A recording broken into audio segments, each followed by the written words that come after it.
কথাগুলো আছে এই কথাগুলো জাস্ট হচ্ছে একটু একটু ঠান্ডা মাথায় পড়লেই হয়ে যাবে। ওকে, এখন আসেন এগুলার এক্সাম্পল গুলো আমরা কিভাবে পারবো। এই এক্সাম্পল গুলা মনে রাখার জন্য এই ছন্দগুলা মনে রাখবেন। এই পেজের যে দাহ্য ছন্দটা আছে কম্পেরিয়ন বুকে, এটা এখান থেকে পড়বেন না, ঠিক আছে, ক্রস দিয়ে দিলাম। ওকে, এটা আমি পরে লিখে দিয়েছি, ওখান থেকে পড়বেন। তাহলে আসা হচ্ছে ক্ষতিকার পদার্থ। আমাদের বর্তমান লাইফে বিভিন্ন ধরনের ক্ষতিকর আন্টিরা আছে, তাই না? হলুদ আন্টি, ইয়েলো আন্টি, এদের আসলে অনেক ফালতু ফালতু কাজ আছে। এরা আপনাদের লাইফে এসে আপনাদের মা বাবার মেজাজ গরম করে দেয়। তো এই ধরনের আন্টিদের কোনো কাজকর্ম নাই, তাদের কাম হচ্ছে আজেইরা গুটিবাজি করা। এই দেখেন তাদের কাম কাজ নাই দেখে কি করতেছে, আন্টি ফ্রিতে পোকা মেরে ফ্লোর পেইন্ট করলো, ঠিক আছে, কায়দায় কোনো কাম নাই, ফ্লোর পেইন্ট করতে গেছে, ঠিক আছে। তাহলে আন্টি ফ্রিতে পোকা মেরে ফ্লোর পেইন্ট করলো, তাহলে আন্টি মানে হচ্ছে অ্যান্টিফ্রিজ, পোকা মেরে হচ্ছে পোকা মারার ওষুধ, ঠিক আছে। ফ্লোর মানে হচ্ছে ফ্লোর পলিশিং, পেইন্ট মানে হচ্ছে পেইন্টিং। ওকে, তাহলে অ্যান্টিফ্রিজ, পোকা মেরে মানে হচ্ছে কি পোকা মারার ওষুধ, ফ্লোর পলিশ মানে হচ্ছে ফ্লোর পলিশিং, পেইন্ট মানে পেইন্ট, এগুলো হচ্ছে ক্ষতিকারক পদার্থ। উত্তেজক, এটার জন্য লিখেছে দেখেন, উত্তেজিত বিরু সোপ ও সিমেন্ট লঘু করলো। যারা লিখতে পারছেন না কোনো টেনশন নাই ভাই, এগুলো আমরা আপনাদেরকে অ্যানোডেট ফাইলটা দিয়ে দিব, ঠিক আছে। সুতরাং হচ্ছে আপনাদের প্যানিক হওয়ার কিছু নেই, জাস্ট দেখে নেন। ওকে, তাহলে উত্তেজিত বিরু সোপ ও সিমেন্ট কি করলো, লঘু করলো। তাহলে উত্তেজিত মানে কি ভাই, উত্তেজক, বিরু মানে কি ভাই, বিরঞ্জক, সোপ মানে কি ভাই, সোপ পাউডার, সিমেন্ট মানে সিমেন্ট গুঁড়া, লঘু করলো মানে হচ্ছে লঘু অ্যাসিড ও হাইড্রোজেন, ঠিক আছে। আচ্ছা, মারাত্মক দাহ্য পদার্থ, তাহলে ক্ষতিকর পদার্থের প্রতীক কি বলেছিলাম ভাই, নিশ্চয়ই মনে আছে আপনাদের।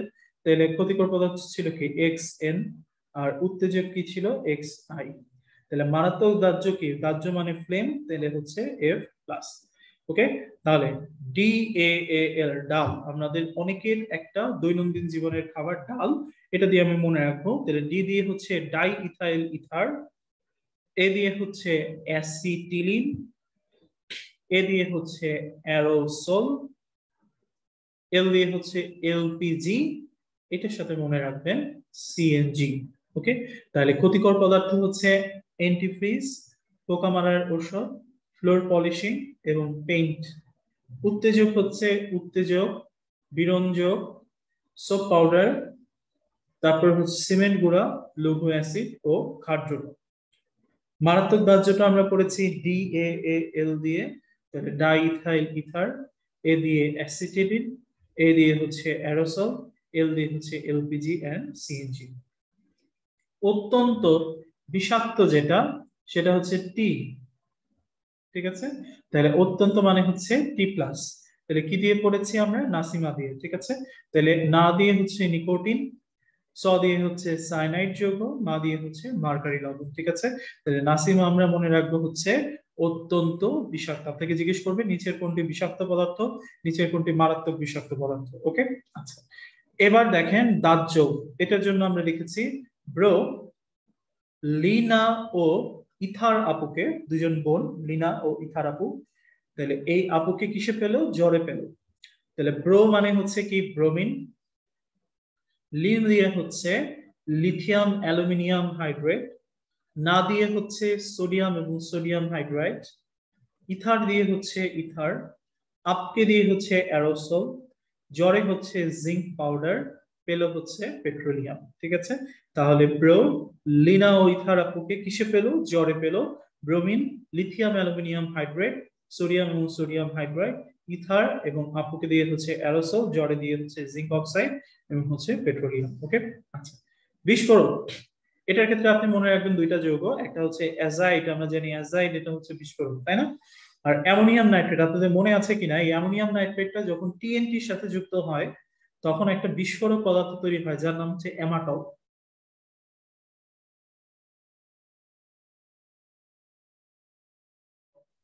এই অ্যামাটলটা কিসের জন্য ব্যবহৃত হয়, কমেন্ট সেকশনে অ্যান্সার দেখতে চাই। অ্যামাটলটা কিসের জন্য ব্যবহৃত হয়?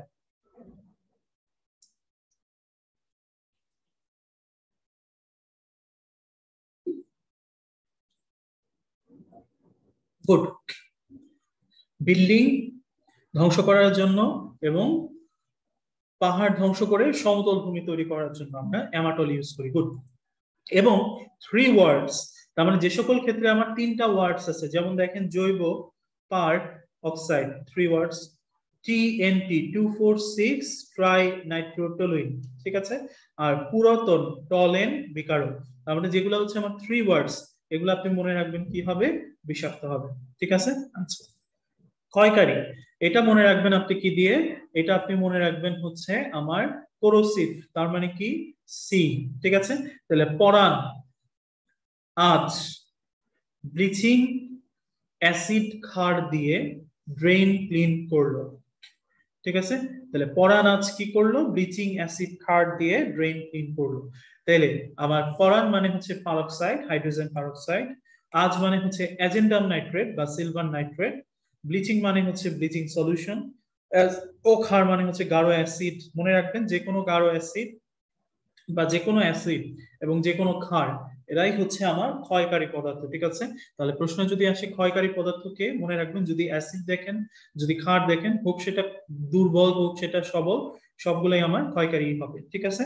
দিয়ে ড্রেন ক্লিন করলো, তার মানে ড্রেন ক্লিনার, ঠিক আছে। তাহলে এরা কি, এরা সবাই হচ্ছে আমার ক্ষয়কারী উপাদান। ওকে, তাহলে এই কথাগুলো একটু খেয়াল রাখবেন ভাইয়া। এগুলা কিন্তু আসলে ছন্দটা দেওয়াই হয় এই জন্য, কারণ ছন্দ ছাড়া আসলে মনে রাখাটা ডিফিকাল্ট। আপনি অনেক চেষ্টা করে দেখবেন, এগুলা ছন্দ ছাড়া আসলে মনে থাকবে না, ঠিক আছে। So careful. আচ্ছা, এবার আসেন সারণী 1.2, সারণী 1.2, ঠিক আছে, আপনাদের ক্ষেত্রে ইম্পর্টেন্ট। তাহলে দেখেন প্রথম দুইটা ইথানল এবং হচ্ছে বেনজিন টলুইন, এই দুইটা হচ্ছে দাহ্য ক্ষতিকর। তাহলে মনে রাখবেন দাহ্য ও ক্ষতিকর আমার কে হবে, দাহ্য ও ক্ষতিকর হবে হচ্ছে টবেই, ঠিক আছে। তাহলে টতে কি টলুইন, বেতে কি বেনজিন, রসইতে কি ইথানল। তাহলে এই টবেই হচ্ছে আমার দাহ্য ও ক্ষতিকর, ঠিক আছে। আমি যখন আমার মানে স্টুডেন্ট ছিলাম তখন মনে রাখতাম দক্ষ, দাহ্য ক্ষতিকর। তাহলে টবেই মানে হচ্ছে দক্ষ, দাহ্য ও ক্ষতিকর, ঠিক আছে। আচ্ছা, নেক্সট দেখেন আমি যে কথাটা বললাম, আপনার যে কোনো হচ্ছে আপনার ক্ষার, যেমন পটাশিয়াম হাইড্রোক্সাইড, অ্যামোনিয়াম হাইড্রোক্সাইড, নিকার অ্যামোনিয়াম বা গাঢ় অ্যামোনিয়াম হাইড্রোক্সাইড, ইথানোয়িক অ্যাসিড, বিভিন্ন অ্যাসিড এবং এদের জাতক অ্যাসিড অ্যানহাইড্রাইড, ঠিক আছে। এবং তীব্র অ্যাসিড যেমন সালফিউরিক অ্যাসিড, HCl, এটা প্রত্যেকেই দেখেন তো কি বলা হয়েছে, ক্ষয়কারী, ক্ষয়কারী, ক্ষয়কারী। তাহলে মনে রাখবো ক্ষয়কারী কারা হবে ভাইয়া, ক্ষয়কারী হবে হচ্ছে আমার এই যারা অ্যাসিড আছে, যারা ক্ষার আছে। তাহলে অ্যাসিড ও ক্ষার মানেই হচ্ছে আমার কি, ক্ষয়কারী। ওকে, দুইটা হচ্ছে আমার দাহ্য উপাদান, এছাড়া আরো দাহ্য উপাদান আছে। এখানে যেহেতু দুইটা আছে আপাতত দুইটা একটু দেখেন, পরে গিয়ে আরো দাহ্য উপাদান পাবেন আপনি, হ্যাঁ।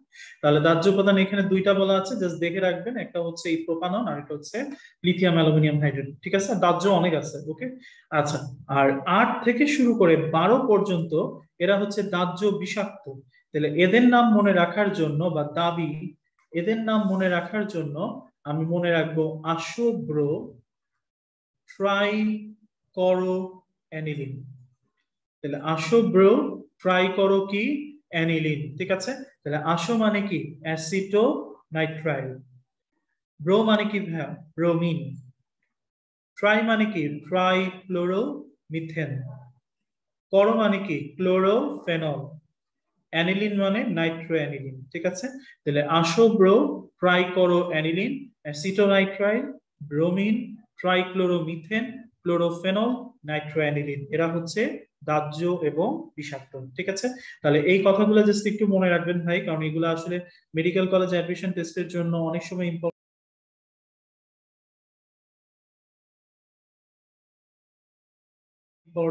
আমরা জানি আর্সেনিকটা কি, আর্সেনিক অক্সাইড হচ্ছে প্রভাবক বিষ, তাই না। তাহলে এটা মনে রাখবো, আর্সেনিক অক্সাইড হচ্ছে ক্ষয়কারী এবং বিষাক্ত, ওকে। সো এই কথাগুলো একটু খেয়াল রাখবেন, কারণ এখান থেকে কোয়েশ্চেন আসেই, ওকে। আচ্ছা, এখন আসেন আমরা এই যে অ্যাসিড এবং এই যে ক্ষার, এগুলাকে সংরক্ষণ করব, এই সংরক্ষণটা কিভাবে করব, ঠিক আছে। তাহলে দেখেন এইটাই লেখার জন্য আমি একটা ছোট্ট স্লাইড তৈরি করে নিয়ে আসছি। এই যে গাঢ় অ্যাসিড, শক্তিশালী ক্ষার, জারক এবং হচ্ছে দাহ্য জৈব যৌগ যেগুলো আছে, এগুলাকে আমার মনে রাখতে হবে, ঠিক আছে, এবং এদেরকে আমার খেয়াল রাখতে হবে যে কিভাবে করে হচ্ছে সংরক্ষণ করতে হয়। তাহলে দেখেন যেগুলো হচ্ছে আমার গাঢ় অ্যাসিড, ওকে, এদেরকে আমরা কি করব, সূর্যালোক এবং উত্তপ্ত পরিবেশ মুক্ত শুষ্ক ও ঠান্ডা স্থানে ল্যাবরেটরির নিচের শেলফে অ্যাসিড রোধী স্ল্যাবের উপর, তার মানে যেখানে আমার এই লেভেলিং করা থাকবে অ্যাসিড রোধী পদার্থ রাখা হয়, সেই স্ল্যাবের উপর আমার হচ্ছে কি রাখবো, গাঢ় অ্যাসিড গুলা রাখবো, ঠিক আছে, অ্যাসিড রোধী স্ল্যাব যেগুলো থাকে, হ্যাঁ, পাটাতন, সেগুলোর মধ্যে আমি রাখবো হচ্ছে কি গাঢ় অ্যাসিড।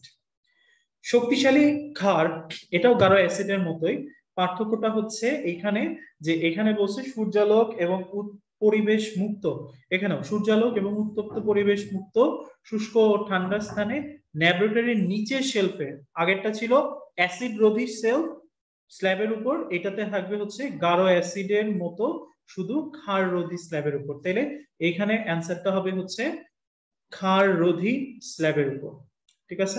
তাহলে শক্তিশালী ক্ষার কোথায় রাখবো, শুষ্ক ও ঠান্ডা স্থানে ল্যাবরেটরির নিচের শেলফে ক্ষার রোধী স্ল্যাবের উপর আমি রাখবো হচ্ছে শক্তিশালী ক্ষার। এবং এছাড়াও মনে রাখতে হবে এই যে সোডিয়াম হাইড্রোক্সাইড এবং পটাশিয়াম হাইড্রোক্সাইড এর পাশে কখনোই জিঙ্ক, অ্যালুমিনিয়াম, টিন, লেড এগুলা রাখা যাবে না, ঠিক আছে। এটা যদি হচ্ছে রাখি তাহলে বিস্ফোরণ ধর্মী কি গ্যাস উৎপন্ন হবে, আমার হাইড্রোজেন গ্যাস উৎপন্ন হবে, ঠিক আছে। তাহলে অবশ্যই এবং অবশ্যই মনে রাখতে হবে যে এই উপাদানগুলা বা এই মৌলগুলা কখনোই আমার সোডিয়াম বা পটাশিয়াম হাইড্রোক্সাইডের পাশে রাখা যাবে না। তাহলে মেডিকেল কলেজে অ্যাডমিশন টেস্টের প্রশ্ন আসবে, বিস্ফোরণ ধর্মী হাইড্রোজেন গ্যাস উৎপন্ন হয় সোডিয়াম এবং পটাশিয়াম হাইড্রোক্সাইডের সাথে নিচের কোন মৌলের বিক্রিয়ায়, তাহলে এই চারটা মনে রাখতে হবে, জিঙ্ক, অ্যালুমিনিয়াম, স্ট্যানাস এবং হচ্ছে লেড, ওকে। আর অ্যামোনিয়াম ক্লোরাইড এটাকেও রাখা যাবে না, রাখলে কি হবে, অ্যামোনিয়াম গ্যাস উৎপন্ন হবে, যেটা হচ্ছে আমার কি বিস্ফোরণ ধর্মী, ওকে। তাহলে এটা দেখলে মোটামুটি বোঝা যায় যে অ্যামোনিয়াম গ্যাস কি থেকে আসবে, অ্যামোনিয়ামের যৌগ থেকে, তাহলে এটার পাশে কি রাখা যাবে না, অ্যামোনিয়াম ক্লোরাইড রাখা যাবে না, ওকে। আচ্ছা, জারক পদার্থ যদি গ্যাসীয় হয়ে থাকে তাহলে তাকে রাখতে হবে নিশ্ছিদ্র সিলিন্ডারে, যদি কঠিন বা তরল হয়ে থাকে তাহলে দাহ্য জৈব যৌগ থেকে পৃথকভাবে রাখতে হবে, ওকে। আর দাহ্য জৈব যৌগকে সাধারণত আগুন এবং তাপ থেকে দূরে রাখতে হবে। আরেকটা একটু মনে রাখতে পারো, লিথিয়াম অ্যালুমিনিয়াম হাইড্রেট, ঠিক আছে।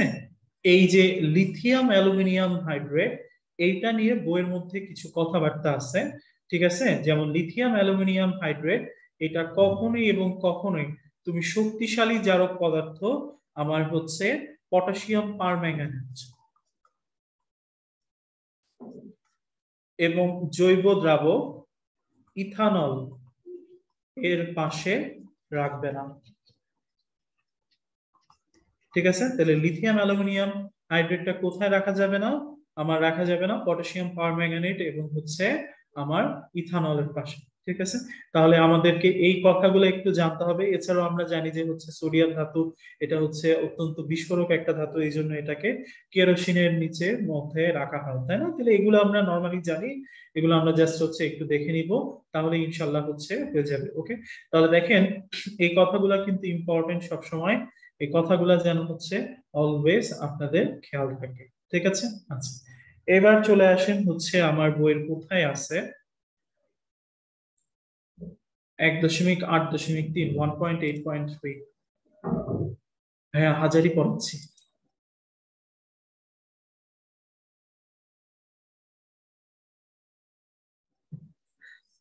আচ্ছা, 1.8.3 এতক্ষণ পরে ক্লাসে আসলে হবে। আচ্ছা, 1.8.3, তাহলে দেখো পরিবেশে ক্ষতিকারক বিষাক্ত বিকারক এবং এদের বিকল্প বিকারকের কথা লিখেছে, তাহলে এই নামগুলো আমাকে জানতে হবে। তুমি এখানে কিভাবে মনে রাখবা, আমি যখন তোমাদের লেভেলের স্টুডেন্ট ছিলাম, এটা আমাদের বইয়ের মধ্যেও ছিল, আমি মনে রাখতাম যদি কোনো জায়গায় কার্বনের জারণ সংখ্যা হয় 4+4, হ্যাঁ, তখন সেটার বিকল্প জ্বালানি হিসেবে আমি ইউজ করব হচ্ছে কার্বন 6 যৌগ, ঠিক আছে, C6, কিন্তু অ্যালকেন নট বেনজিন, ঠিক আছে। তাহলে C6 কি ব্যবহৃত হবে, অ্যালকেন ব্যবহৃত হবে, ঠিক আছে। তাহলে C6 অ্যালকেন হবে আমার যখন হচ্ছে C4 থাকবে সেই ক্ষেত্রে, ওকে।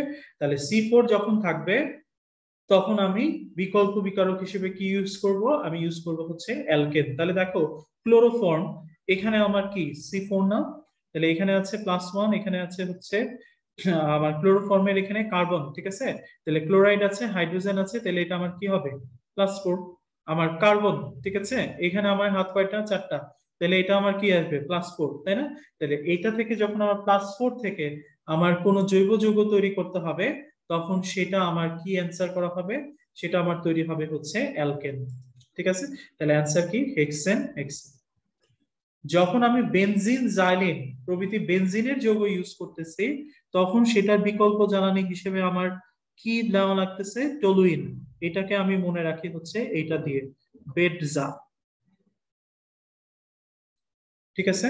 তাহলে বেটজা তার মানে হচ্ছে বেনজিন, জাইলিন প্রভৃতিতে আমার বিকল্প হিসেবে কে ব্যবহৃত হয়, টলুইন। তাহলে বেনজিনের বিকল্পকে টলুইন, জাইলিনের বিকল্পকে টলুইন, ঠিক আছে। বিউটানলটা আমি মনে রাখি হচ্ছে এইভাবে 21 দিয়ে, ঠিক আছে। তাহলে বিউটানল মনে রাখবো হচ্ছে কত দিয়ে, 21 দিয়ে। তাহলে বিউটানল 2 এর বিকল্প কারক কোনটা, বিউটানল 1, ঠিক আছে। আর লেড ক্রোমেটের কোনটা, পটাশিয়াম কার্বনেট, আর পটাশিয়াম ধাতুর কোনটা, ক্যালসিয়াম, ওকে। তাহলে এই ছোট ছোট কথাগুলো ভাইয়া একটু কষ্ট করে খেয়াল রাখবেন। সংকেতগুলো তো ভাই একদম ইজি, সংকেতগুলো লাগবে, ঠিক আছে। আচ্ছা, এবার চলে আসেন হচ্ছে নেক্সট টপিক। নেক্সট টপিক হচ্ছে আপনাদের 1.10.1 তাহলে 1.10.1-এ খেয়াল করে দেখেন, এই জায়গাতে আমার স্বাস্থ্যের উপর প্রতিক্রিয়া, পরিবেশের উপর প্রতিক্রিয়া, বিভিন্ন রাসায়নিক যৌগের বলা আছে। আমি এই জিনিসগুলাকেই ছোট্ট করে এই স্লাইডের মধ্যে নিয়ে আসছি। এই স্লাইডটা একটু পড়বেন, আমি একটু সাজায় দিচ্ছি। এখানে প্রায় সবগুলা যেগুলো আছে, সবগুলাই আসলে শ্বাসনালীর উপর প্রভাব বিস্তার করে। তার মানে শ্বাসনালীর ক্ষতি করে সবাই, করে না কে কে, তাহলে সেটা জানতে হবে, ঠিক আছে। তাহলে দাগান পটাশিয়াম পারম্যাঙ্গানেট, ঠিক আছে, এটা শ্বাসনালীর ক্ষতি করে না, ক্ষতি করে না, গোল দিয়ে দাগানো, ঠিক আছে। তাহলে পটাশিয়াম পারম্যাঙ্গানেট, তারপরে দেখেন পটাশিয়াম ডাইক্রোমেট, ঠিক আছে। তারপরে হচ্ছে পটাশিয়াম আয়োডাইড পারক্সাইড, ঠিক আছে। তারপরে হচ্ছে আমার ফরমালিন, ওকে। তারপরে হচ্ছে আমার অ্যাসিটোন বা প্রোপানন, তার মানে সাবান, তার মানে তারপরে হচ্ছে বিজারক গুলা সোডিয়াম, সোডিয়াম হাইড্রেট এবং লিথিয়াম অ্যালুমিনিয়াম হাইড্রেট। তাহলে যেগুলো আমি দাগিয়ে দিলাম ভাই, এই দাগানো গুলা হচ্ছে আমার কি, এই দাগানো গুলা হচ্ছে আমার কখনোই কি করে না, শ্বাসনালীর উপর কোনো প্রভাব নাই, ঠিক আছে। আচ্ছা, নেক্সট আপনাকে যেটা জিজ্ঞেস করতে পারে, এগুলোর মধ্যে ইম্পর্টেন্ট কি কি, যেমন আপনি মনে রাখবেন পটাশিয়ামের যৌগ মাত্রই হচ্ছে এটা অন্ত্র, ঠিক আছে। তার মানে ডায়রিয়া করবে, পেটের ব্যথা হবে, ওজন কমে যাবে, খাওয়া মন্দা হবে, ক্ষুধা মন্দা হবে, ঠিক আছে। এগুলা হচ্ছে আমার আসবে হচ্ছে আমার কিসের জন্য, পটাশিয়ামের জন্য, ঠিক আছে, ক্ষুধা মন্দা, ওজন কমা,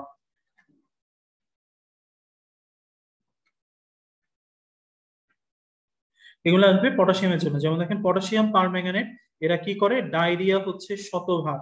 পারম্যাঙ্গানেটের ক্ষেত্রে একটা মনে রাখবেন, এটা হচ্ছে 100%, ঠিক আছে। সকল 100% কথাবার্তাকে বলে পারম্যাঙ্গানেট বলে। তাহলে ডায়রিয়া শতভাগ হবে কার জন্য, পারম্যাঙ্গানেটের জন্য। কিডনি সম্পূর্ণ ভাবে নষ্ট হবে, 100% নষ্ট হবে কিসের জন্য, পারম্যাঙ্গানেটের জন্য, ঠিক আছে। তারপরে আরেকটা পটাশিয়াম যৌগ দেখেন, পটাশিয়াম ডাইক্রোমেট, পেটে গেলে কি হবে, ডায়রিয়া হবে, ঠিক আছে। ফেরোস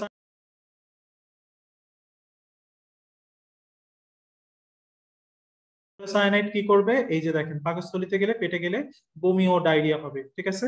পটাশিয়াম আয়োডাইড কি করবে, দেখেন রক্ত শূন্যতা, ওজন কমে যাওয়া, অবসাদগ্রস্ততা করবে, ঠিক আছে। আচ্ছা, তারপরে দেখেন আমার আরো যে হচ্ছে কথাগুলো ইম্পর্টেন্ট, সেটার মধ্যে আছে হচ্ছে আমার ক্লোরোফর্ম। ক্লোরোফর্ম আমরা কি করি, চেতনা নাশক করতে। তাহলে কেন্দ্রীয় স্নায়ুতন্ত্রের বেশি হয়ে গেলে মারাত্মক ক্ষতি করতে পারে কি, ক্লোরোফর্ম, ঠিক আছে। এটার আরেকটা সিগনিফিকেন্ট হচ্ছে এটা পানির খুব ক্ষতি করে, এটা পানির বিওডি, সিওডি এগুলাকেও হচ্ছে বিনষ্ট করে, ঠিক আছে। আচ্ছা, ফরমালিনের জন্য মনে রাখবেন এটা কিডনিকে নষ্ট করতে পারে, কিডনিকে সম্পূর্ণ 100% নষ্ট করে কি, আমরা জানি 100% এর কথাবার্তা কার জন্য, পারম্যাঙ্গানেটের জন্য। তাহলে শুধু যদি বলে কিডনি নষ্ট করে, তাহলে অ্যান্সার হচ্ছে ফরমালিন, ওকে। আর ক্যান্সার তৈরি করতে পারে কোনটা, ফরমালিন, ঠিক আছে। আচ্ছা, প্রোপাননের কাজ কি, মাথা ব্যথা, বমি বমি ভাব এবং অবসাদগ্রস্ততা, ওকে। আর ডিটারজেন্ট ব্যবহার করলে ত্বকের ক্ষতি হবে, বিজারক ব্যবহার করলেও ত্বকে মারাত্মক ক্ষতি হবে, ঠিক আছে। তাহলে যে কথাগুলো হচ্ছে আমি বা আপনি একটু কষ্ট করে দাগিয়ে দাগিয়ে পড়লাম, এই কথাগুলো একটু খেয়াল রাখতে হবে, এগুলো বেশি ইম্পর্টেন্ট, ওকে। প্রথম পেজের মধ্যে ইম্পর্টেন্ট হচ্ছে এটা, নাইট্রোজেন ডাইঅক্সাইড এটা হচ্ছে তীব্র শ্বাসকষ্ট সৃষ্টিকারী। আমরা একদম ক্লাসের শুরুতে পড়েছিলাম যে শ্বাসকষ্ট তৈরি করতে পারে এরকম যৌগগুলোর মধ্যে বা এরকম রাসায়নিক উপাদানগুলোর মধ্যে নাইট্রোজেন ডাইঅক্সাইড অন্যতম, এই জন্য মাস্ক ইউজ করতে হয়। তাহলে নাইট্রোজেন ডাইঅক্সাইড এটা কি তীব্র শ্বাসকষ্ট তৈরি করে। সোডিয়াম হাইড্রোক্সাইড এটা যদি কখনো চোখের মধ্যে লাগে তাহলে এর 10% প্রবণ 30 সেকেন্ডের মধ্যে চোখকে কি করে দিতে পারে, অন্ধ করে দিতে পারে। ঠিক আছে, তাহলে এই খাটটা ইউজ করার সময় কেয়ারফুল থাকতে হবে। ওকে, আর অ্যামোনিয়া যদি আপনার চোখে লাগে তাহলে চোখ জ্বালা পোড়া করবে এবং মুহূর্তের মধ্যে রক্তবর্ণ ধারণ করবে। তবে এটার একটা ভালো ইফেক্ট হচ্ছে এটা যে সর্দি কাশিতে মৃদু অ্যামোনিয়া নাকের পানি ঝরা রোধ করতে সাহায্য করে। ঠিক আছে, তাহলে এই কথাগুলো জাস্ট একটু খেয়াল রাখবেন ভাই, যেগুলো দাগিয়ে দিলাম। ঠিক আছে, এই কথাগুলো অবশ্যই এবং অবশ্যই মনে রাখতে হবে।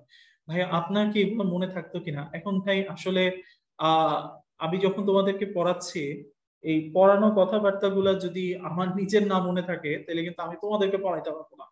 ঠিক আছে, সহজ বাংলা ভাষায় কথা হচ্ছে এটা। সুতরাং আমাদের এগুলা পড়ে মুখস্থ করতে হয়েছে, মনে রাখতে হয়েছে। এবং আমরা যখন কেমিস্ট্রির এক্সাম দিচ্ছি, আমি যখন দিচ্ছি তখন আমার কেমিস্ট্রির আলহামদুলিল্লাহ হচ্ছে 25-এর মধ্যে 22 কারেক্ট হয়েছে। ঠিক আছে, সুতরাং বুঝতেই পারতেছো যে ভাই এগুলা না পড়লে আসলে পড়ানোটা যায় না। আমরাও মুখস্থ করেছি, তোমাদেরকেও মুখস্থ করতে হবে, কিছু করার নেই ভাই। ওকে, আচ্ছা ওকে, এবার আসেন হচ্ছে নেক্সট টপিক 1.12 সেমি মাইক্রো এবং মাইক্রো। তোমাদের পড়তে কষ্ট হওয়ার একটা কারণ হচ্ছে যে এইটা যেহেতু তোমরা ঠিক আছে এর আগে পড়ো নাই, ঠিক আছে, সেহেতু ভাই আপনাদের টাইম কম না ভাই, আমরাও 3.5 মাস পেয়েছি, আপনারা আরো অনেক বেশি পেয়েছেন। সুতরাং এই কথা বলা ছেড়ে দেন যে আপনাদের টাইম কম, সবারই টাইম সেমই ছিল। ওকে, সুতরাং আমরা দেখো অজুহাত দাঁড় করাইলে অনেক কিছু দাঁড় করা যায়, হ্যাঁ, যে ভাইয়া আমার এমন হচ্ছে তেমন হচ্ছে, আসলে এগুলো সবই ফেক কথাবার্তা। 3.5 মাসের মধ্যে সময় পেয়েই ফার্স্ট টাইমাররা এর আগে প্রিভিয়াস চান্স পেয়েছে, তুমি খোঁজ নিয়ে দেখো। তোমাদের যারা হচ্ছে বড় ভাই বড় আপু যারা হচ্ছে প্যান্ডেমিকের আগে ডাক্তার হয়েছে বা যারা হচ্ছে পড়াশোনা করেছে, হ্যাঁ, তাদের সবাই হচ্ছে এই 3.5 মাসের মধ্যে পড়েই হচ্ছে তোমার চান্স পেয়েছে। ওকে, সুতরাং এই কথাটা বলাটা ভুল হবে যে ভাই আমরা টাইম কম পাচ্ছি। হ্যাঁ, ওকে, আচ্ছা ওকে ভাই, যার ঘুম ধরেছে ঘুমাবো একটু সে ঘুমায় যাও, ক্লাস তো সেট করাই থাকবে। ওকে, আচ্ছা ওকে, এইবার চলে আসেন হচ্ছে সেমি মাইক্রো এবং মাইক্রো অ্যানালাইটিক্যাল পদ্ধতি। দেখেন সেমি মাইক্রো এবং মাইক্রো অ্যানালাইটিক্যাল পদ্ধতিতে দেখেন গুণগত বিশ্লেষণ প্রধানত 3 শ্রেণীতে ভাগ করা হয়। ঠিক আছে, এই একটা ভাগের নাম হচ্ছে ম্যাক্রো বিশ্লেষণ, একটা হচ্ছে সেমি মাইক্রো বিশ্লেষণ, আর একটা হচ্ছে মাইক্রো বিশ্লেষণ। ঠিক আছে, তাহলে এই 3 প্রকারের বিশ্লেষণ পদ্ধতি হয়েছে। ওকে, আচ্ছা আমি তোমাদের সবগুলা কোশ্চেন কেমিস্ট্রি লাস্টে অ্যাকচুয়ালি আমাদের কিভাবে পড়তে হয় আমি ওগুলো একটু বলে দিব তোমাদেরকে। ঠিক আছে, ওকে, ঠিক আছে,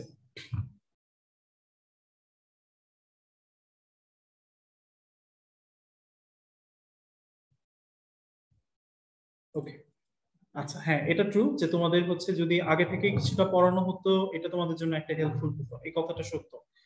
কিন্তু তোমার জন্য যে অবস্থা, ধরো তুমি একটা স্টুডেন্ট হিসেবে যে প্রিপারেশন নিচ্ছ, তোমার যারা কম্পিটিটর তারাও ওই একই প্রিপারেশনই নিচ্ছে, তারাও কিন্তু পড়ে নাই।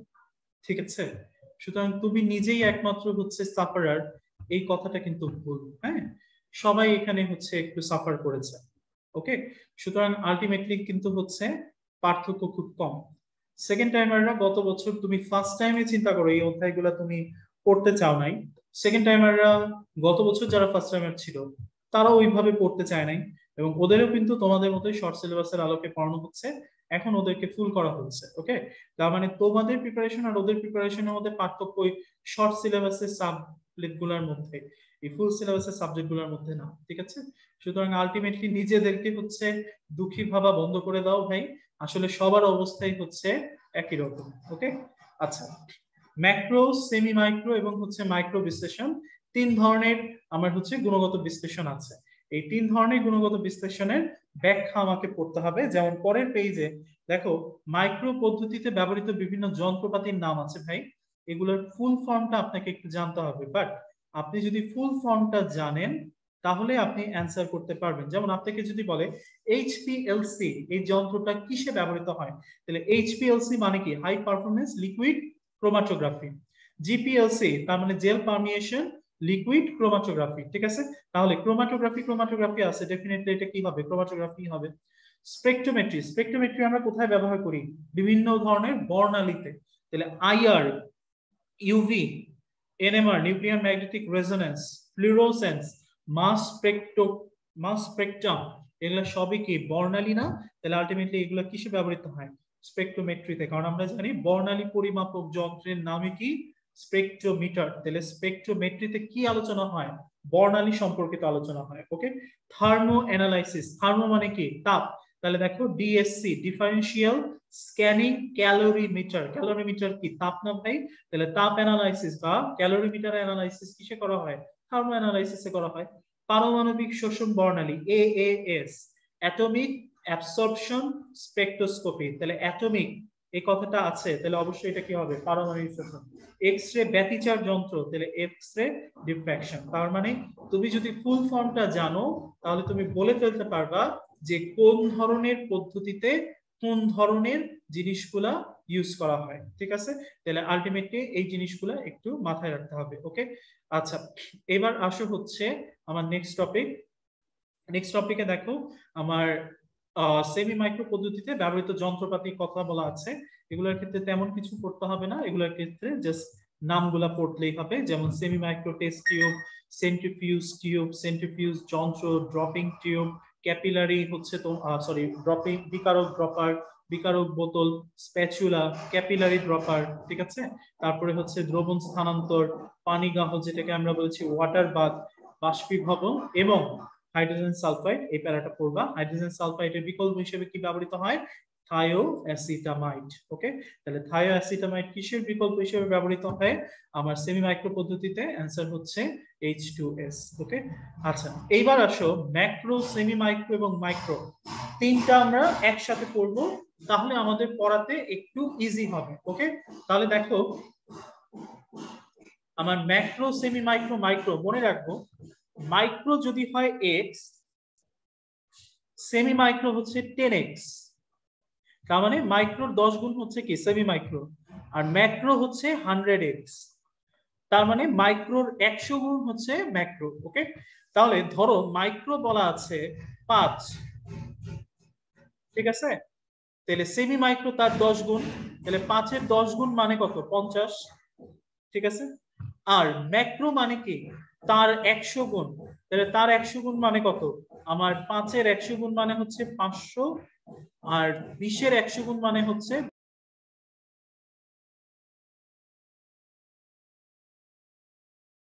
2000।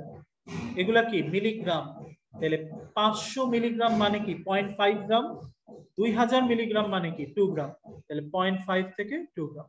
ওকে, তাহলে এটা x হইলে এটা 10x, এটা হচ্ছে 100x। ওকে, আয়তন এটা যদি হয় 0.2, এটা হবে তার 10 গুণ, তার মানে 2, এটা হবে তার 100 গুণ, তাহলে 0.2 এর 100 গুণ হচ্ছে 20।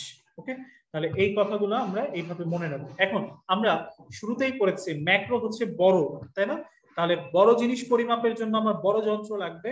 ম্যাক্রো পরিমাপের জন্য আমার ব্যবহৃত হয় হচ্ছে মেজারিং সিলিন্ডার। সেমি মাইক্রোর জন্য ব্যবহৃত হয় হচ্ছে সেমি ক্যাপিলারি টিউব। ওকে, আর মাইক্রোর জন্য ব্যবহৃত হয় হচ্ছে মাইক্রো ক্যাপিলারি টিউব। ওকে, যেহেতু ম্যাক্রোটা বড় যন্ত্র ভাই, তাহলে এখানে বর্জ্য বেশি উৎপন্ন হবে, তাহলে এটার বর্জ্য হচ্ছে বেশি, এর বর্জ্য হচ্ছে তুলনামূলক কম, ঠিক আছে, এর বর্জ্য হচ্ছে একদমই কম, ঠিক আছে। যেহেতু এটার বর্জ্য বেশি, তার মানে এইটা উৎপাদিত করতে বা ম্যাক্রো যৌগগুলার ভর নির্ণয়ের জন্য সময়টাও তুলনামূলক কি লাগবে বেশি, এটা লাগবে তুলনামূলক কম, এটাতে লাগে একদমই কম, ঠিক আছে। পরিবেশ দূষণ, পরিবেশ দূষণ বেশি হয় এটাতে তুলনামূলক কম হয়, এই জন্য এটাকে বলা হয়েছে হচ্ছে তুলনামূলক, সরি বানান ভুল করছি, তুলনামূলক কম, আর এটাতে নগণ্য। ঠিক আছে, বইয়ের মধ্যে এই জন্য এটাকে বলছে পরিবেশ দূষক সহায়ক, এটাকে বলছে পরিবেশ বান্ধব। ঠিক আছে, তাহলে মনে রাখবো সেমি মাইক্রো থেকে ম্যাক্রো ক্যাপিলারি পর্যন্ত এরা হচ্ছে আমার কি পরিবেশ বান্ধব। ঠিক আছে, তাহলে এই যে পার্থক্যগুলো আমি লিখে দিলাম ভাইয়া, এই পার্থক্যগুলাই অ্যাকচুয়ালি হচ্ছে এই জায়গাগুলোর মধ্যে আছে, একটু পড়ে নিও ভাইয়া, তাহলেই হচ্ছে ইনশাল্লাহ পেয়ে যাবে। ঠিক আছে, আচ্ছা 10x এর জন্য বলেছি ভাই, এটার জন্য আমরা যেটা বলেছি যে মাইক্রো যদি x হয় তাহলে সেমি মাইক্রো তার 10 গুণ, তার মানে 10x, ম্যাক্রো হচ্ছে তার 100 গুণ, তার মানে 100x। তাহলে দেখো এটা যদি 5 হয় এটা তার 10 গুণ হবে 50, আর এটা যদি 5 হয় ম্যাক্রো হবে এই মাইক্রোর 100 গুণ, তাহলে 50 এর 100 গুণ কত, 500 মিলিগ্রাম। 500 মিলিগ্রাম মানে কি আমার 0.5 গ্রাম। ঠিক আছে, এটাই বলেছি। ওকে, আচ্ছা ঠিক আছে, এবার আমরা চলে আসি আজকে আমাদের লাস্ট টপিকে 1.13 ল্যাবরেটরি নিরাপদ সামগ্রী এবং ব্যবহার বিধি। এখানে মেডিকেল কলেজ অ্যাডমিশন টেস্টে, ঠিক আছে, আমার প্রশ্ন আসবে যে হচ্ছে আমার ল্যাবরেটরি নিরাপদ ব্যবহারে আমরা কি কি করি। তাহলে ওই যে শুরুতে যেগুলো বলেছিলাম ভাইয়া সেগুলাই আবারও এখানে আছে, গগলস। ঠিক আছে, তাহলে যখনই হচ্ছে আমরা তীব্র অ্যাসিড, যখনই হচ্ছে আমরা ক্ষার ইউজ করব, যখন আমরা উদ্বায়ী পদার্থ ইউজ করব, তখন আমাকে কি ইউজ করতে হবে, গগলস ইউজ করতে হবে। ঠিক আছে, সেফটি গ্লাভস বিভিন্ন ধরনের রাসায়নিক পদার্থের জন্য আমরা ইউজ করি, পানির ঝর্ণা বা শাওয়ার। ঠিক আছে, যদি হচ্ছে আমার কোনো জায়গায় অ্যাসিড বা ক্ষার লেগে যায় তখন আমাকে ওই জায়গাটার মধ্যে কি দিতে হয়, প্রচুর পরিমাণে পানি দিতে হয়। ঠিক আছে, তাহলে পানির শাওয়ার থাকবে। ওকে, আচ্ছা ওকে, তাহলে আলটিমেটলি এগুলা মনে রাখবা। আচ্ছা, একজন জিজ্ঞেস করছে যে হ্যাঁ পরিবেশ বান্ধব কি হচ্ছে মাইক্রোটা বেশি কিনা। দেখুন হ্যাঁ, মাইক্রোতে অত্যন্ত অল্প পরিমাণে হচ্ছে প্রোডাক্ট উৎপন্ন হয়। এখন যখন আমি রাসায়নিক এই যৌগগুলাকে আমি কোনো শিল্পক্ষেত্রে উৎপাদন করি তাহলে আমাকে একটা মডারেট অ্যামাউন্টে তৈরি করতে হবে। ওকে, ওই পার্সপেক্টিভে ম্যাক্রোর সাথে তুলনা করে সেমি মাইক্রোকে বইয়ের মধ্যে বলা হয়েছে পরিবেশ বান্ধব। এখন যেহেতু বইয়ের বাইরে কোনো কোয়েশ্চেন হবে না, সুতরাং পরিবেশ বান্ধব এই কথাটা আসলে শিল্পক্ষেত্রে পরিবেশ বান্ধব পদ্ধতি কোনটা ইউজ করা হয়, তাহলে আপনি সেমি মাইক্রো উত্তর করবেন। কারণ এটা আমার বইয়ের লাইন, দ্যাটস ওয়াই কিন্তু আমি বলে দিয়েছি যে পরিবেশ বান্ধব কথাটা সেমি মাইক্রোর জন্য হবে। ঠিক আছে, আর মাইক্রো থেকে একদম মানে খুবই নগণ্য উপাদান পাওয়া যায়, এটা আমার শিল্পক্ষেত্রে ব্যবহার করার মতো না, এটা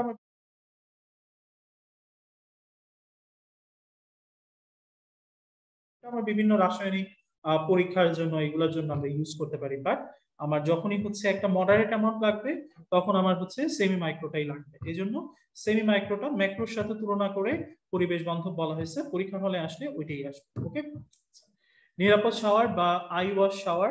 ঠিক আছে, এটা নামগুলো অবশ্যই পড়বেন যে হচ্ছে নিরাপদ হিসেবে কি কি জিনিস আমার খেয়াল রাখতে হয়।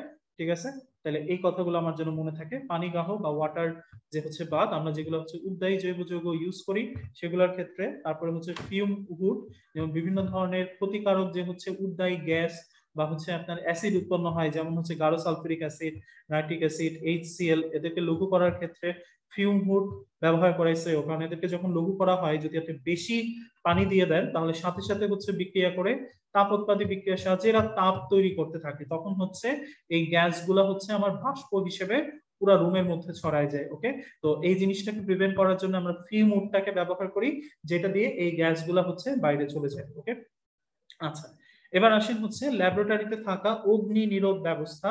এইটাই মেডিকেল কলেজ অ্যাডমিশন টেস্টে 2 বার আসছে যে অগ্নি নির্বাপক রাসায়নিক পদার্থ হিসেবে আমরা কোনটা ইউজ করে থাকি, অ্যান্সার হচ্ছে কার্বন ডাই অক্সাইড। ওকে, আচ্ছা এবার আসেন হচ্ছে ফার্স্ট এইড। ফার্স্ট এইড এর মধ্যে দেখেন ল্যাবরেটরি কিট আছে, তাহলে আমরা নরমালি ফার্স্ট এইড বক্সে কি কি কিট রাখি, একটা হচ্ছে ব্যান্ডেজ কাপড়, ব্লেড, তুলা, ফরসেপ, ঠিক আছে, লিউকোটেপ ইত্যাদি রাখা হয়। এছাড়াও ওষুধ হিসেবে Dettol, rubbing alcohol, 70% isopropyl alcohol, Burnol cream যেটাকে আমরা পিক্রিক অ্যাসিড করেছি 2,4-ট্রাইনাইট্রোফেনল সেটা, এবং টিংচার আয়োডিন রাখা হয়। ওকে, এখন টিংচার আয়োডিন সম্পর্কে তোমার বইতে বলা হয়েছে যে টিংচার আয়োডিন হচ্ছে আমার আয়োডিন, পটাশিয়াম আয়োডাইড, তারপরে হচ্ছে আপনার ইথানল, তারপরে হচ্ছে আপনার ডিস্টিল ওয়াটার, ডিস্টিল ওয়াটার, এর সংমিশ্রণ। তাহলে এখানে আয়োডিন থাকে হচ্ছে 2%, পটাশিয়াম আয়োডাইড 3%, এটা থাকে হচ্ছে 50 ml, আর ডিস্টিল ওয়াটার থাকে হচ্ছে 45 ml। এর সংমিশ্রণই হচ্ছে আমার কি টিংচার আয়োডিন। এবং এটা কয় পার্সেন্ট আয়োডিন, আমরা কয় পার্সেন্ট আয়োডিন দিয়েছি 2%, তাহলে এটা হচ্ছে 2% টিংচার আয়োডিন। ঠিক আছে, তাহলে মনে রাখবেন আয়োডিনের পার্সেন্টেজ কত 2%, এই জন্য এটা 2% টিংচার আয়োডিন। পটাশিয়াম আয়োডাইড কতটুকু থাকে 3%, তার মানে 3 গ্রাম। এটার মধ্যে কত ml হচ্ছে আমার ইথানল থাকে 50 ml, ডিস্টিল ওয়াটার 45 ml। ঠিক আছে, তাহলে এই পার্সেন্টেজ গুলো একটু মনে রাখতে হবে। এটা কিসে ব্যবহৃত হয়, যদি আপনার প্রশ্ন হয় কোনো জায়গায় কেটে গেছে ছড়ে গেছে সেইখানে আপনি প্রাথমিক চিকিৎসায় কোনটা ইউজ করবেন, আপনার অ্যান্সার হচ্ছে টিংচার আয়োডিন। ওকে, আচ্ছা স্যারের বইতে, সঞ্জিত কুমার গুহ স্যারের বইতে আমার হচ্ছে যেটা ফার্স্ট এইড কিট, সেখানে আরো কিছু জিনিস ইউজ করা হয়েছে, কথা বলা হয়েছে। যেমন অ্যান্টিসেপটিক লিকুইড হিসেবে আমরা কি ইউজ করতে পারি, স্যাভলন এবং ডেটল। আবার অ্যান্টিসেপটিক মলম হিসেবে বিভিন্ন ধরনের অ্যান্টিবায়োটিক আমরা ইউজ করি, যেমন নিওমাইসিন, ব্যাকটেরিওসিন, নিওবেক্সিন, পভিডন, আয়োডিন। ঠিক আছে, বিভিন্ন ধরনের হচ্ছে অ্যান্টিসেপটিক বা অ্যান্টিবায়োটিক এজেন্ট আমরা এখানে ইউজ করি। ব্যথানাশক হিসেবে আমরা সবাই জানি প্যারাসিটামল, জীবন রক্ষাকারী। অনেক সময় দেখা যায় যে কারো হচ্ছে চেস্ট পেইন হচ্ছে, তখন চেস্ট পেইন বা হচ্ছে আপনার এমআই প্রিভেন্ট করার জন্য বা হার্ট ফেল প্রিভেন্ট করার জন্য আমরা অ্যাসপিরিনটা দেই। ঠিক আছে, শীতলকারক জেল, তার মানে কোথাও যদি হচ্ছে আপনার পুড়ে যায় সেই জায়গাকে হচ্ছে আপনার পোড়া স্থানকে হচ্ছে ব্যাকটেরিয়া মুক্ত এবং ঠান্ডা রাখার জন্য আমরা পিক্রিক অ্যাসিডটা, বার্নল ক্রিমটা ব্যবহার করে থাকি। ওকে, ওরসেলাইন আমরা কোথায় ইউজ করি, ডায়রিয়া, পাতলা পায়খানা, অতিরিক্ত গরমে যদি পানি শূন্যতা হয়ে যায়, অনেকের হাইপারটেনশন হয়ে পড়ে যায়, ঠিক আছে, সেই সকল ক্ষেত্রে আমরা কি ব্যবহার করি, ওরসেলাইন ব্যবহার করি। ওকে, তাহলে ফার্স্ট এড বক্সে অবশ্যই অবশ্যই অবশ্যই এই উপাদানগুলো রাখা হবে। এইটা একটু দেখে নেবেন কোন উপাদানটা কি জন্য রাখা হয়। ঠিক আছে, এইবার চলে আসেন হচ্ছে আমাদের লাস্ট টপিক, লাস্ট পেজ একদম এটা। নাহলে যদি কারো কেউ অসুস্থ হয়ে যায়, কারো যদি হচ্ছে পুড়ে যায়, তাহলে কি দিবেন, 10 থেকে 15 মিনিট ঠান্ডা পানি মানে হচ্ছে দিয়ে বার্নল ক্রিম বা পিক্রিক অ্যাসিড দিতে হবে। ঠিক আছে, তাহলে পুড়ে গেলে কি দিব, পিক্রিক অ্যাসিড। যদি হাতে অ্যাসিড লাগে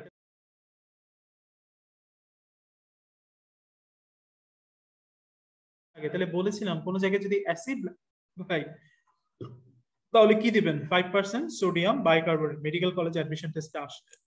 আর যদি কোথাও ক্ষার লেগে যায় তাহলে কি দিবেন, অ্যাসিড দিবেন, কত, 5% বোরিক অ্যাসিড।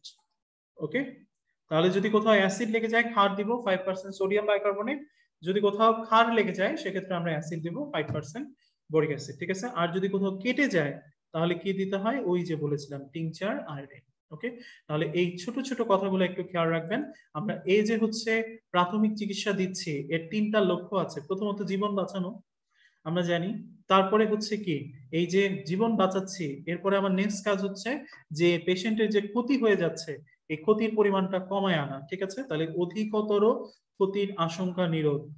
এরপরে ধরেন ক্ষতি থেকে সে মানে আশঙ্কা মুক্ত হয়েছে, তারপরে কি দ্রুত যেন সে স্বাভাবিক লাইফে ফিরে আসতে পারে, তার মানে নিরাময় উন্নীতকরণ। ঠিক আছে, তার মানে প্রথমে চিন্তা থাকবে বাঁচাবো, জীবন রক্ষা করব, তারপরে হচ্ছে যে ক্ষতি হওয়ার সম্ভাবনা আছে সেই ক্ষতিটা কমায় আনবো, যখন আশঙ্কা মুক্ত হয়ে যাবে তখন হচ্ছে রোগীর নিরাময়টাকে তাড়াতাড়ি বা উন্নীতকরণ করবো। ঠিক আছে, তাহলে প্রাথমিক চিকিৎসা প্রদানের উৎস কয়টা বা প্রদানের লক্ষ্য কয়টা, 3টা, জীবন রক্ষা, অধিকতর ক্ষতির আশঙ্কা নিরোধ এবং নিরাময় উন্নীতকরণ। ঠিক আছে, বলতো ভাই এটার অ্যান্সার কি হবে, দ্রাবক রূপে ক্লোরোফর্ম কিসের পরিবর্তে ব্যবহৃত হয়, বি, গুড। ঠিক আছে, তাহলে হেক্সেন। ওকে, সো আমাদের লেকচার এই এই ছিল মোটামুটি আপনাদের লেকচার। ঠিক আছে, সো খুবই ছোট একটা লেকচার আমি বলবো, কিন্তু একটু পড়তে হবে, কারণ হচ্ছে আলটিমেটলি আপনি যদি না করে পড়েন তাহলে হচ্ছে এগুলা সলভ হবে না। ঠিক আছে, তাহলে একটু খেয়াল রাখতে হবে যেন হচ্ছে এই অ্যান্সার গুলা পারা যায়। আমি আপনাদেরকে আনমিউট করে দিয়েছি, যদি কারো কোনো কোয়েশ্চেন থেকে থাকে।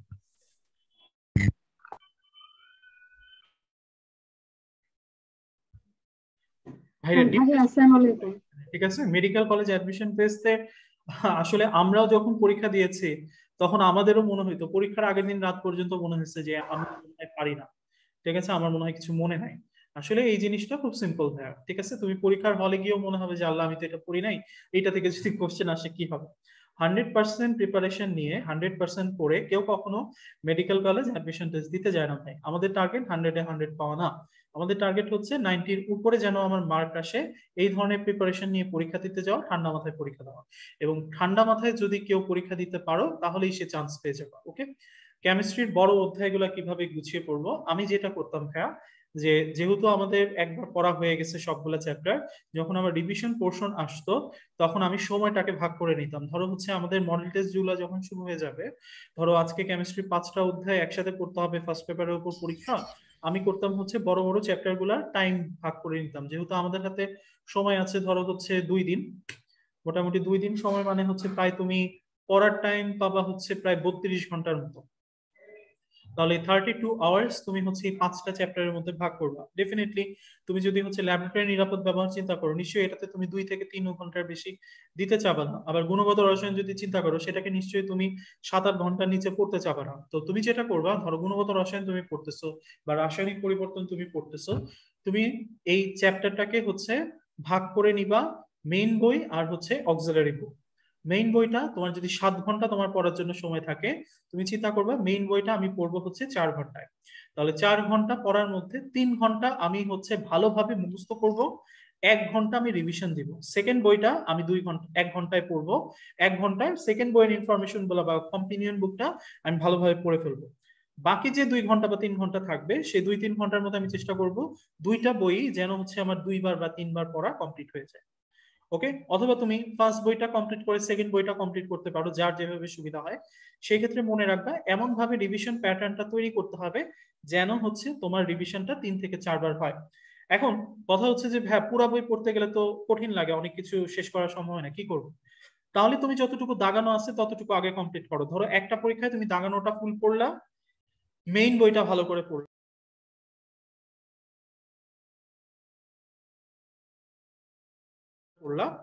হুম, আরেকটা পরীক্ষা যখন তোমার আসবে, তখন তুমি অক্সিলারি ইনফরমেশন এবং অক্সিলারি বুকগুলো ভালোভাবে পড়বে। তাহলে হবে কি, তোমার 2টা বই কমপ্লিট হয়ে যাবে। এটা আমি করতাম। আর যখন আমার মেইন এক্সাম আসবে, তখন তো আমার 1বার 2বার 3বার পড়া হয়ে গেছে, এখন আর আমার এত সময় লাগবে না। তখন আমি পুরা 2টা বই একদিনের মধ্যে কমপ্লিট করতাম। আমি আরেকটা কাজ ডেইলি এক্সামের সময় করতাম, যে সঞ্জিত কুমার গুহ স্যারের বইয়ের যে ইনফরমেশন গুলা ছিল, হ্যাঁ, সেই ইনফরমেশন গুলা আমি হাজারি স্যারের বইয়ে লিখে রাখতাম। যখন আমি ডেইলি এক্সাম দিতাম, তাহলে সুবিধা হতো কি, আমি ওই এক বইয়ের মধ্যে 2 বইয়ের ইনফরমেশন আছে। ওকে, সো এটা যদি কেউ করে থাকো তার জন্য খুবই ভালো ভাই, আর যদি কেউ না করে থাকো তাহলে তাকে একটু কষ্ট করতে হবে। ওকে, আচ্ছা হ্যালো, ভাইয়া, আসসালামু আলাইকুম। আসসালামু আলাইকুম, একটা কোয়েশ্চেন ছিল। হ্যাঁ হ্যাঁ বলো। হ্যাঁ, এই চ্যাপ্টার থেকে না, জাস্ট অন্য একটা চ্যাপ্টার থেকে, কিন্তু অনেকদিন ধরে কোয়েশ্চেনটা ছিল তো। হ্যাঁ, কোয়েশ্চেন ছিল যে নেল পলিশের দ্রাবক হিসেবে ইথাইল অ্যালকোহল আমরা বলবো নাকি ইথাইল অ্যাসিটেট বলবো? অ্যাসিটনটা নরমালি আমরা ইউজ করি। মানে একটা জায়গায় দেখেছিলাম ইথাইল অ্যালকোহল দেওয়া, আর অন্য একটা চ্যাপ্টার আবার ইথাইল অ্যাসিটেটের কথা বলা আছে, জৈব যৌগের চ্যাপ্টার, অ্যাসিটেট হবে। অ্যাসিটেটটা। অ্যাসিটেট। আচ্ছা ঠিক আছে, থ্যাংক ইউ। আচ্ছা ভাইয়া, হ্যাঁ ভাইয়া বলো বলো বলো, হ্যাঁ। উম, এখানে একটা প্রশ্ন আছে যে রিএজেন্ট বোতলটা বইতে দেওয়া আছে সফট ফাইরিক্স গ্লাস, কিন্তু কম্পেনিয়ন বইতে দেওয়া আছে কোমল গ্লাস, এখানে কোনটা হবে? রিএজেন্ট বোতলটা অ্যাকচুয়ালি হচ্ছে তোমার পাইরেক্স গ্লাস দিয়ে হবে। তো ওই যে কম্পেনিয়ন বইতে দেওয়া আছে ওটা কোমল বুঝে গ্লাস। আছে, হ্যাঁ। আচ্ছা ঠিক আছে।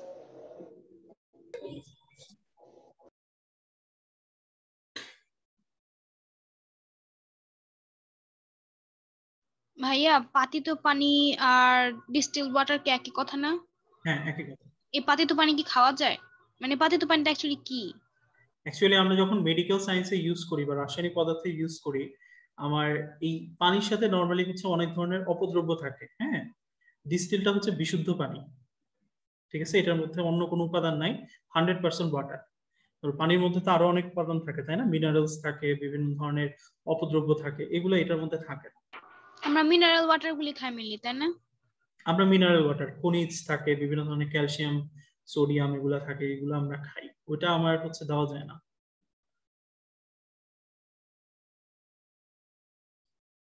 ওকে ভাইয়া, ঠিক আছে। আমার মনে হয় যে হচ্ছে মোটামুটি হচ্ছে আর ভাইয়া আরেকটা কথা, লিকার অ্যামোনিয়াটা কি? লিকার অ্যামোনিয়া হচ্ছে 30 to 40% গাঢ় অ্যামোনিয়া হাইড্রোক্সাইডের দ্রবণ বা গাঢ় অ্যামোনিয়া দ্রবণ। ওকে, যেরকম আমরা ভিনেগার করি 6 to 10% অ্যাসিটিক অ্যাসিড, এটা হচ্ছে আমার গাঢ় লিকার অ্যামোনিয়া অ্যামোনিয়া কি হাইড্রোক্সাইড। গ্লাস ক্লিনারে ইউজ হয়? লিকার অ্যামোনিয়া গ্লাস ক্লিনারে ইউজ হয় না, গ্লাস ক্লিনারে ইউজ হয় হচ্ছে 28% অ্যামোনিয়া দ্রবণ। ওকে, হ্যালো ভাই, আসসালামু আলাইকুম। ভাই আপনার ওই যে কি বলে, এই আপনি যেগুলো দাগাইছেন ভাই, শুধু এগুলো পড়লে হবে না না, এগুলো বইয়ের মধ্যে? পুরো দাগানোটা করতে হবে। মানে চ্যাপ্টারে যা যা যা দাগাই দিচ্ছেন আজকে এগুলোই তো পড়বো শুধু? চ্যাপ্টারে তোমাদের যে বই দাগানোর যে পিডিএফটা দেওয়া হয়, সেই বই দাগানো পিডিএফটার মধ্যে যতটুকু দাগানো আছে ভাইয়া দাগানো বইয়ের পিডিএফ তো দেয়া হয় না আমাদের। আচ্ছা, এটা ভাই তোমরা একটু অফিসে হচ্ছে হ্যাঁ, কথা বলবো। হ্যাঁ, এটা রিসেন্টলি নিয়ে ভাই আমরা দেওয়া হচ্ছে না ভাই অনেকবারই রিসেন্ট। হ্যাঁ হ্যাঁ তোমাদের কাছে অনেকেই শুনছি, আমরা এটা ফরওয়ার্ড করেছি। আহ, তোমরা একটু অফিসে এই ব্যাপারটা নিয়ে একটু কথা বলবা যে আমাদের দাগানোর বইয়ের পিডিএফটা যেন দেওয়া হয়। ওকে, দিয়ে দিবে। ভাই আমার আচ্ছা একটা ভাই, কথা ছিল, যে দাগানো বইয়ের পিডিএফটা হচ্ছে কতগুলো দেওয়া হয় সেটা হচ্ছে অনেক লেট করে দেওয়া হয়। তো দেখা যায় যে সন্ধ্যাবেলা অথবা বিকালবেলা দেওয়া হয়, এই মাঝখানের সময়টা আসলে পড়তে পড়তে দেরি হয়ে যায় আর কি। আর তাছাড়া আরেকটা বিষয় যে দাগানো বইয়ে সবগুলো ইনফরমেশন আসলে দাগানো থাকে না।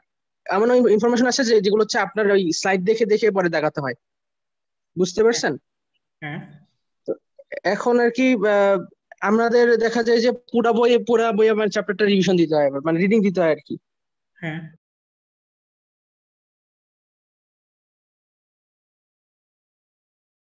মানে এটা হলো সমস্যা। না, এটা তো কিন্তু আমরা সমস্যা না, শুধু কি এটাই কারেক্ট। শুধু কি আমরা এটাই কারেক্ট শুধু কি আমি বলতেছি। হ্যাঁ, দাঁড়াও, আমি বলতেছি এটা কেন শুধু- কারেক্ট।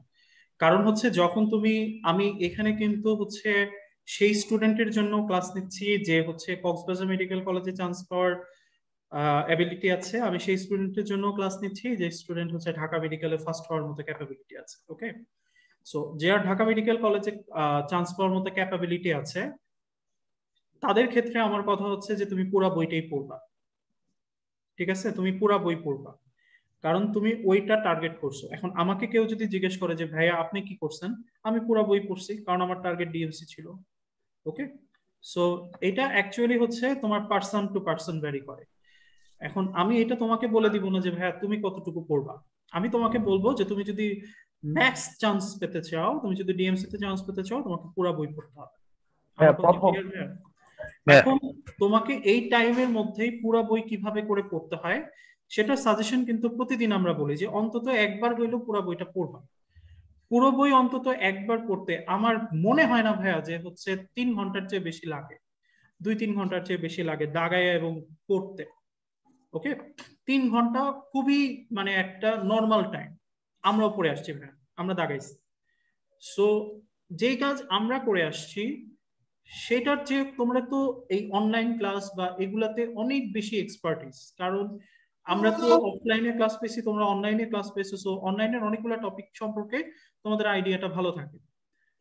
তো এই ধরনের টপিকস গুলোতে যেখানে আমরা বারবার করে বলে দিই অন্তত একবার করে পুরো বই পড়বা, সেটা না পড়াটা অ্যাকচুয়ালি হচ্ছে আমি বলবো যে মানে এটা মানে তোমার ব্যক্তিগত ডিসিশন, বাট আমার কথা হচ্ছে তুমি পুরো বই একবার করে পড়বা। সো কতটুকু দাগানো আছে কতটুকু নাই সেটা তোমার টার্গেট যদি ডিএমসি সলিমুল্লাহ সোহরাওয়ার্দী হয়ে থাকে সেটা তোমার দেখার বিষয় না, কারণ আমরা বারবার করে বলতেছি যে দাগানো বই থেকেই 90%-এর উপরে কোয়েশ্চেন কমন আসবে। তার মানে তুমি যদি তোমার প্রিপারেশন 90 থেকে 95% নিতে যাও, তুমি যদি চিন্তা করো যে 90 পাইলে আমার হবে, অন্য কিছু আমার না দেখলেও চলবে, দেন তুমি দাগানোটা পড়ো, আমার কোনো প্রবলেম নাই। বাট পরীক্ষার হলে এই 90 পাওয়া কোয়েশ্চেন তুমি যখন অ্যান্সার করবা তখন অটোমেটিক তোমার মার্ক 80-র ঘরে চলে আসবে। তাহলে ডেফিনেটলি তুমি ডিএমসি টার্গেট করতেছো, তোমাকে আরেকটু বেশি পড়তে হবে, তাহলে তুমি অবশ্যই হচ্ছে পুরো বইটা একবার হলেও পড়বা, এটা আমার সাজেশন। ওকে, সো পুরো বই একবার পড়তে হবে। সুতরাং দাগানো আছে কতটুকু বা তোমার কতটুকু আছে সেটার উপর কিন্তু কখনোই আমরা তোমাদেরকে বেস করি নাই। আমরা বলছি ইয়েস, কেউ যদি মোটামুটি চিন্তা করো যে কতটুকু পড়লেই হয়, সেই ক্ষেত্রে অবশ্যই আমি বলবো দাগানো পড়লেই হয়, কারণ দাগানো পড়লেই তোমার মোটামুটি হচ্ছে 90-এর কোশ্চেন কমন পড়ে যাবে। তুমি যদি কনফার্ম থাকো যে আমি 90-95 পেতে চাই, তাহলে তুমি দাগানোটুকু পড়ো। তো কেউ যদি হচ্ছে আমাকে বলে যে ভাই আমি একদম মানে এই রিস্ক রাখতে যাচ্ছি না, তাহলে আমি বলবো একবার অন্তত পুরো বইটা পড়ো। ওই জায়গাতেই পার্থক্য, তোমার কথাটার সাথে আমার ডিফারটা হচ্ছে এইখানে। ওকে। হ্যালো ভাইয়া। হ্যাঁ ভাই বলো। আর দাগানো তোমরা যেটা বলতেছো যে দাগানো বইটা পড়তে লেট হয়, এটা আমি জানিয়েছি।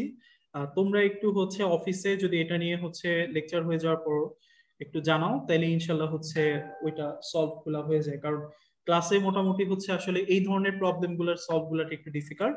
আমরা তোমাদের ইনফরমেশন গুলা হচ্ছে ফরওয়ার্ড করে দিতে পারবো, ঠিক আছে? দাগানো বইগুলা কতদিন পর্যন্ত ফুল পড়বো? মানে আপনি যে বললেন যে ফুল পড়ছেন আপনি, হ্যাঁ, এখন এটা কতদিন পর্যন্ত করব? পরীক্ষার আগে তো আমি ফুল পড়তে পারবো না, তাই না? মেইন পরীক্ষার আগ দিয়ে তুমি কিন্তু দাগানো বই ফুল পড়া মানে হচ্ছে প্রতিদিন একদম প্রথম শব্দ থেকে শুরু করে লাস্ট পর্যন্ত পড়তেছো এমন কিন্তু না। তুমি যখন একবার পড়তেছো তখন তো তুমি ইম্পর্টেন্ট লাইন দাগাচ্ছ, তাই না? যে দাগানোর বাইরে কোন লাইনগুলো ইম্পর্টেন্ট সেটা দাগাচ্ছ না? তাহলে যেই লাইনটা ইম্পর্টেন্ট তুমি তো পরে গিয়ে জাস্ট ওই লাইনটাই পড়বা, তখন তো আর A to Z পড়বা না, তাই না? তখন তো আর পুরো সময় লাগে না। দাগানো বইয়ের ভিতরে যে ইনফরমেশন গুলো আছে এগুলা কি মানে আমি হচ্ছে কয়েকবার পড়লাম মুখে, তো এরপরে আমার ক্ষেত্রে যেটা হয় যে আমি একবার দুইবার হচ্ছে একটা লাইন যদি পড়ি বা একটা ইনফরমেশন যদি পড়ি, তো এরপরে আমি যদি ওইটার উপরে কোনো একটা এমসিকিউ দেখি, কোনো একটা প্রশ্ন দেখি, তো আমার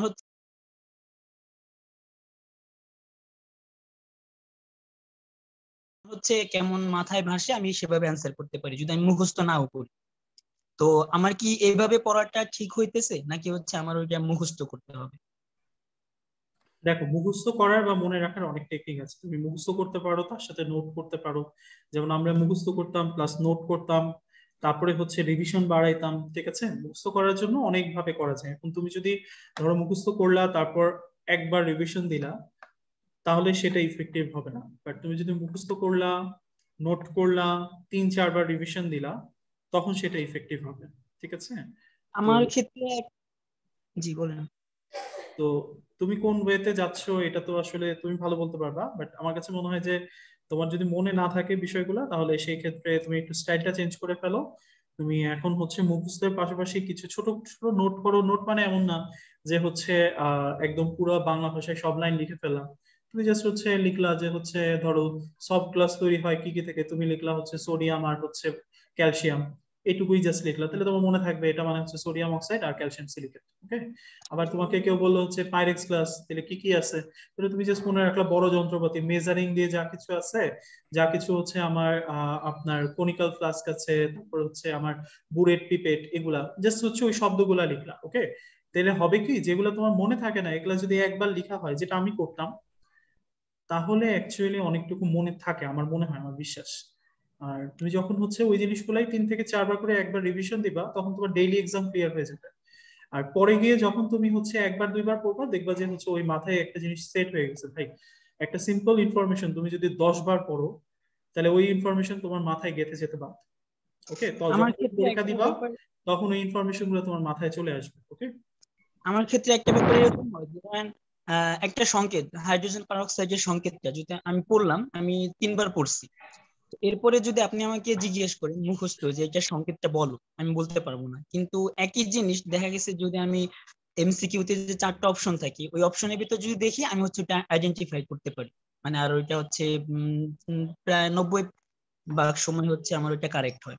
তো আমি কি এই ওয়েতে পড়বো কিনা এইভাবে? হ্যাঁ পড়ো, কারণ তোমার তো 4টা অপশন দেওয়াই থাকবে। তুমি যদি অপশন দিও, এটা অনেকেরই হয়, অনেকেই এইভাবে করে যে অপশন দিলে পারে, অপশন না দিলে হচ্ছে একটু প্রবলেম হয়। এটা তো সবার জন্যই স্বাভাবিক। ইভেন আমার জন্য এই জিনিসটা সিম্পল, যে অপশন দেখলে অ্যান্সার মনে পড়ে, এটা সবার জন্যই সেম। হ্যাঁ, এটাতে মানে এটা শুধু তোমার প্রবলেম তা না, এটা আসলে সবারই প্রবলেম। হ্যাঁ, আমরা যারা পরীক্ষা দিচ্ছি তাদেরও এরকম, অপশন দেখে আমার মনে পড়ছে যে আচ্ছা এটার অ্যান্সার এটা হতে পারে। সো এটাতে মানে কনফিউজ হওয়ার কিছু নেই। তোমার যদি মনে পড়ে যে 4টা অপশন দেখ পারক্সাইডের সংকেত কি, দ্যাটস এনাফ, পরীক্ষা তুমি দিতে পারবা। এখন এইটার উপরে ভরসা করে আমি কি মুখস্থ করার ব্যাপারটা বাদ দিব? কেমন হচ্ছে মুখস্থ করতে গেলে আমার অনেক টাইম লেগে যাইতেছে। তোমাকে তো মুখস্থ করতে কেউ হচ্ছে বাধা দিচ্ছে না। হ্যাঁ, তুমি আমি যে টেকনিকটা বললাম আগে এটা অ্যাপ্লাই করে দেখো লাভ হয় কিনা, তারপরে এসে দেখো যে কি হয়। আগের পড়াগুলো তো কিভাবে রিভিশন দিব? ওই সেম ভাবে ভাই, আগের পড়াগুলো ওই যে আমি বলে দিলাম একটু আগে, রিভিশন কিভাবে দিবা। যখন হচ্ছে তোমার ফার্স্ট পেপারের ফুল চ্যাপ্টারের পরীক্ষাগুলো হবে, তখন তুমি ওই যে ওই একইভাবে সময় ভাগ করে নিয়ে নিয়ে মেইন বইয়ের জন্য এতটুকু, সেকেন্ড বইয়ের জন্য এতটুকু, এভাবে করে করে অন্তত 3 থেকে 4 বার রিভিশন দিবা। এখন কি এই যে ডেইলি ক্লাস হচ্ছে, এখন আগের যেটা পড়াগুলো ডেইলি বলে দেব? হচ্ছে সেটা সেটা সেটা আচ্ছা আচ্ছা ঠিক আছে। ওকে ভাইয়া ইয়েস। ভাইয়া 3 ঘন্টা যদি একটা চ্যাপ্টার রিডিং কভার করি তাহলে শুধু রিডিংই পড়া হয়, মনে হয় যেন মাথায় আর কিছুই থাকে না, মানে মনে হয় যেন টাইমটা লস হচ্ছে, কিন্তু মানে বুঝতে পারতেছি না আসলে 3 ঘন্টা রিডিং কভারও করতে পারি ওটা না। তো আর প্রথমে পড়ার সময়, ওটা কেন লস হবে? ওটাই তো সবচেয়ে ইফেক্টিভ। তুমি যখন 3 ঘন্টায় পড়তেছো তখনই তো তুমি বই দাগাচ্ছ, বই দাগানোটা তো মেইন। তুমি যদি হচ্ছে বই না দাগাও যে কোন না লাইনটা ভাইয়া বই ইম্পর্টেন্ট, দাগাই। সেটাই, ওটাই তো ইম্পর্টেন্ট। তারপরে না তুমি মুখস্থ যেতে পারবা। এখন তুমি যদি হচ্ছে বই না দাগাও, 3 ঘন্টা সময় এটার জন্য না দাও যেগুলো ইম্পর্টেন্ট, তাহলে তুমি কিভাবে বুঝবা যে তুমি কি পড়বা না পড়বা? না ভাইয়া বই দেখাই, মানে হচ্ছে বই দেখাই, তারপরে এমন ভাবে শুরু করি যে মানে প্রথম থেকেই মুখস্থ করবো, পরে দেখা যায় যে কাবারই করতে পারি না শেষ পর্যন্ত। হ্যাঁ দেখো, আমরা এক এক দিন একটা লেকচার শেষ করার পর মোটামুটি 30 থেকে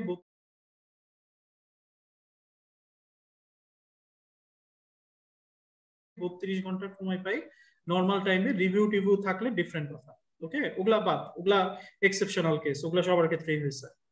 কিন্তু নর্মালি যদি একটা লেকচার তুমি চিন্তা করো, সেখানে প্রায় তোমার হচ্ছে 30 থেকে 32 ঘন্টার মতো টাইম থাকে। কেউ যদি আমাকে বলে যে ভাইয়া 30-32 ঘন্টার মধ্যে শেষ করতে পারতেছি না, তাহলে তো একটু ডিফিকাল্ট হয়ে যাবে ভাইয়া ওইটা নিয়ে কথা বলাটা, তাই না?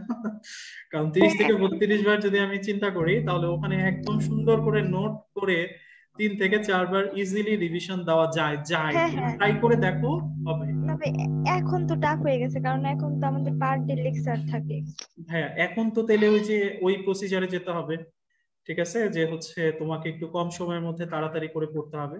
শোনো আমি একটা কথা বলি, তোমাদের ভয় পাওয়ার কিছু নাই, যা মনে নাই অ্যাকচুয়ালি পরীক্ষার 7 দিন আগে তুমি যা পড়বা তাই পরীক্ষার হলে আসবে এমন ব্যাপারটা না। এরকম অনেক ইনফরমেশন আসবে যেটা তুমি হয়তো 7 দিন আগে পড়ো নাই, কিন্তু কখনো না কখনো পরীক্ষায় একবার হলেও পড়ছো। ওইটাকে আমরা বলি রেসিডুয়াল নলেজ।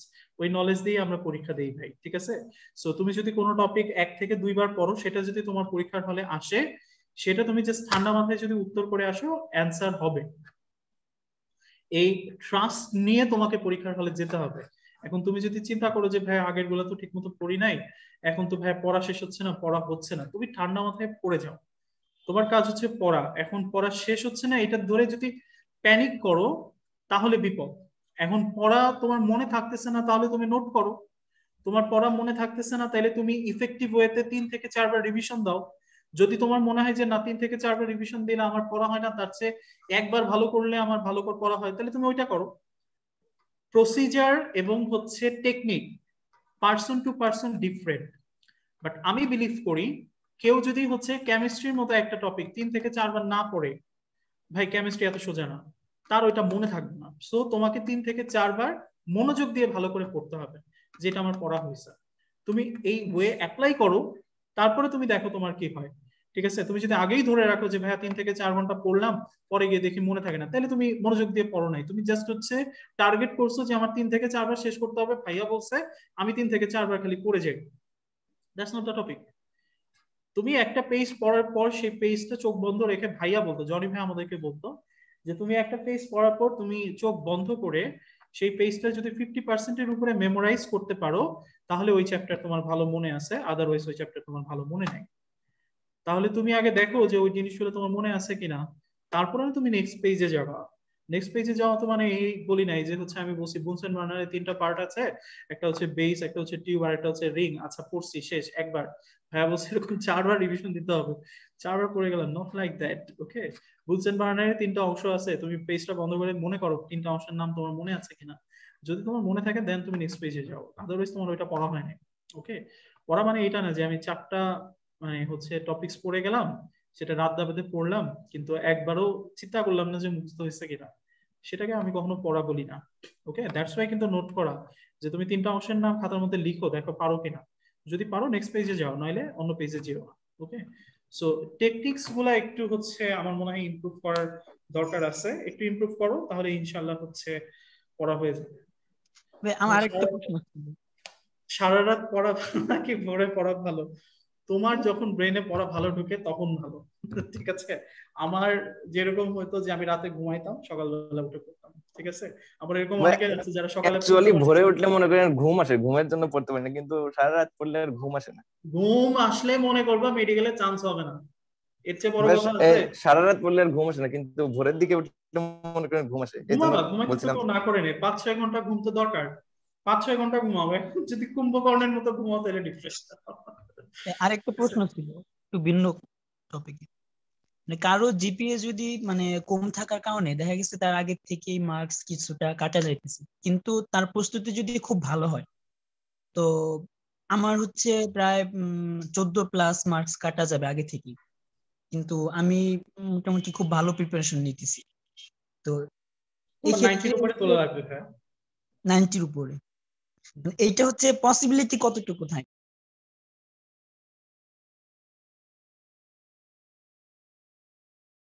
মানে কেমন 90-র থাকে? উপরে তুললে তুমি চান্স পাবা। 90-র উপরে তোলাটা কি আসলে খুব টাফ? হ্যাঁ অবশ্যই টাফ, বাট তুলতে পারে মানুষ। টাফ অবভিয়াসলি, আমি যদি বলি টাফ না তাহলে এটা ভুল কথা হবে। টাফ অবশ্যই, তোমার প্রিপারেশন যদি ভালো থাকে তুমি তুলতে পারবে। এখন দেখো তোমার কাছে তো কোনো অপশন নাই, পিছনে যাওয়ার জায়গা আছে নাই, তোমার সামনে যেতে হবে, তাই না? তাহলে তুমি চেষ্টা করো যে সামনে যাওয়ার জন্য, পিছনে দেখার দরকার নেই। পিছনে কি হবে এখন, তোমার ম্যাক্সিমাম কি হতে পারে, তুমি খারাপ হতে পারে, রেজাল্ট খারাপ হলে তুমি চান্স না পেতে পারো। এখন তো তুমি সেই স্টেটেই আছো, এখনো তো কেউই চান্স পায় নাই, পাইছে? তো সবার সাথে তোমার এখন আর কোনো পার্থক্য নাই। তোমার ম্যাক্সিমাম কি হতে পারে, আল্লাহ না করুক খারাপ হতে পারে রেজাল্ট, কিন্তু বেস্ট কি হতে পারে, ভালো হতে পারে। সো তুমি যেটা ভালো সেটা চিন্তা করো। খারাপ তো মানে খারাপ তো যে কোনো টাইমে হতে পারে, ঠিক আছে। খারাপের তো কোনো মা বাপ নাই, সে তো যে কোনো টাইমে হতে পারে। বাট ভালোটা যেন হয় সেই জন্য চেষ্টা করো, যেন হচ্ছে এই 14-15 মার্ক মানে তোমার যেটা ডেফিসিট আছে সেটা যেন কভার আপ হয়। অবভিয়াসলি 90 পাওয়া tough, but it's not impossible. এখন মানুষ পায় মোটামুটি প্রতি বছরই 50 থেকে 60 জন স্টুডেন্ট 90-র উপরে মার্ক পায়। হ্যাঁ, এরকম অনেক হয়েছে যে 90-র উপরে পেয়ে হয়তো আগে আনফরচুনেটলি মার্ক কম পাইছে, কিন্তু মেডিকেলে আসছে হয়তো সামনের দিকে আসেনি। ওকে, এই এমনিতে ভাইয়া আমার একটা হচ্ছে কোশ্চেন এরকম কনফিডেন্স থাকে যে আমি আমার বর্তমান যে অবস্থা, এই অবস্থায় আমি প্রিপেয়ার হচ্ছে পরীক্ষা দিলে এরকম একটা কনফিডেন্স আছে যে আমি হচ্ছে 80+ মার্ক তুলতে পারবো। এখন মাঝে মাঝে হচ্ছে একটু এরকম হতাশ লাগে যে আচ্ছা আমার যে কনফিডেন্সটা আছে এটা ফেক কিনা, দেখা গেছে এটার ভিতরে ফাঁকি রয়ে গেছে কিনা, যে আচ্ছা আমার কনফিডেন্স ঠিকই প্রথম আছে, কথা হচ্ছে পরীক্ষার বাস্তবে দেখলাম রেজাল্ট যে না না দেওয়া পারলাম না। পর্যন্ত কোনো কিছুই শিওর না। তুমি ম্যাক্সিমাম কি করতে পারো, আমরা ম্যাক্সিমাম চেষ্টা করতে পারি, ঠিক আছে। এখন তোমার মেডিকোতে যদি মার্ক ভালো থাকে, তুমি যদি শিওর হও তুমি 80-র উপরে পাবা, তাহলে তুমি অবশ্যই পাবা। ওকে, তুমি যদি আচ্ছা মনে করো ভাইয়া, যে তুমি আমার একটা 80-র কথা উপরে ছিল। পাবা, অবশ্যই পাবা। হ্যাঁ ভাবো। ভাইয়া হচ্ছে কি, আমার হচ্ছে 2 মার্কস কাটা যাবে, তো আমার চান্স পাওয়ার পসিবিলিটি কতটুকু? যাদের 2 মার্কস মানে বেশি আছে তাদের সমানই। ও, আচ্ছা ভাইয়া, আমাকে মানে মানে কিরকম নাম্বার উঠাতে হবে তো মেডিকেল এক্সামে? শোনো আমি তোমাকে একটা কথা বলি, 2 মার্ক 2.5 মার্ক, তুমি দুইটা অবজেক্টিভ ভুল করলে 2.5 মার্ক নাই না? হ্যাঁ। মেডিকোতে তুমি যে কোনো একটা এক্সামে চোখের জাস্ট হচ্ছে ভুলে অবজেক্টিভ উল্টা পাল্টা দাগায় ফেলো না? হ্যাঁ, অনেক হয় এরকম। হ্যাঁ, তো 2 মার্ক 3 মার্ক এটা মানে এটা খুবই নগণ্য একটা জিনিস, এটা মানে যে কোনো টাইম মিস হয়ে যায়। ওকে, 2 মার্ক 3 মার্ক নিয়ে টেনশনই নিবা না। তোমার এখনো টার্গেট হচ্ছে যদি ডিএমসি এর কাছাকাছি পেতে চাও তাহলে 90-র উপরে পেতে হবে, যদি ঢাকা 3টার মধ্যে পেতে চাও 85-এর উপরে আসতে হবে।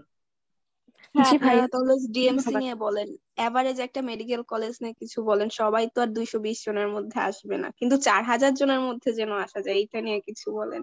না সেটা আমি বলবো না, সেটা আমি বলবো না, কারণ হচ্ছে মেডিকেলে তুমি এমনি চান্স পাওয়া, ঠিক আছে। মেডিকেলে তোমার প্রিপারেশন যদি মেডিকোতে, আমি বলে দিচ্ছি তোমার প্রিপারেশন কেউ যদি মেডিকোতে ডেইলি 85-এর উপরে পাও, তোমার মেডিকেল কলেজে চান্স পাওয়ার পসিবিলিটি 90%। ওকে, ঠিক আছে। তুমি মেডিকেলে অবশ্যই চান্স পাও যদি তুমি মেডিকোতে 85-এর উপরে পাও, কোনো সন্দেহ নাই।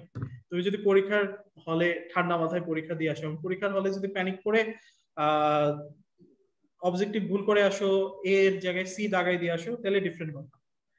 প্যানিক না হলে তুমি যদি নর্মাল পরীক্ষা দাও তুমি অবশ্যই চান্স পাবে, কোনো সন্দেহ নাই, ঠিক আছে, কিন্তু তুমি কেন এই টার্গেট নিবা যে আমার ঢাকার বাইরে যে কোনো একটা জায়গায় হলেই হবে? ঠিক আছে, ঢাকার বাইরে নর্মালি মার্কটা আসলে 75 to 80 এটার মধ্যেই থাকে। যদি কোয়েশ্চেন খুব সহজ হয় তাহলে 75 এর মধ্যেই ভালো মেডিকেল কলেজগুলো শেষ হয়ে যায়। অনেক সময় 80 এর মধ্যেও শেষ হয়ে যায়, এটাও হয়েছে, বাট ওটা অনেক রেয়ার কেস। মোটামুটি 75 এর উপরে পেলে বিভাগীয় মেডিকেল কলেজ